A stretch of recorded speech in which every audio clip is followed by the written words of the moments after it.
So hello guys, তোমরা সবাই কেমন আছো? আশা করছি ভালো আছো। আমিও খুব ভালো আছি। বহুত দিন পর আবার তোমাদের সাথে দেখা হলো নতুন একটা ব্লগ নিয়ে।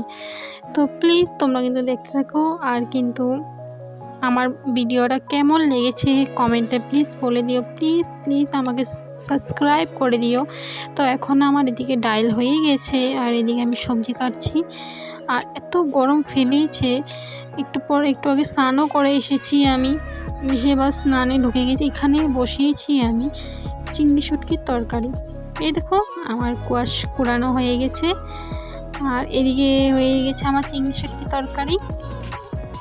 কেমন হয়েছে বলবে কিন্তু তরকারির কালার। আর এদিকে আমি বসিয়ে দিয়েছি সোয়াবিন, ডাটা দিয়ে আলু দিয়ে বানাচ্ছি সোয়াবিন। তোমরা কিন্তু প্লিজ খেতে এসে পড়ো, বহুত স্বাদ হয়েছে কিন্তু। আর আজকের জন্য এতটুকুই, খুব ক্লান্ত হয়ে গিয়েছিলাম আর গরমও খুব ফেলিয়েছে। আজকের জন্য এতটুকুই। তোমরা ভালো থেকো, সুস্থ থেকো, আমি এটাই চাই, আমার পাশে থেকো। আজকের জন্য এতটুকু, টাটা, বাই বাই।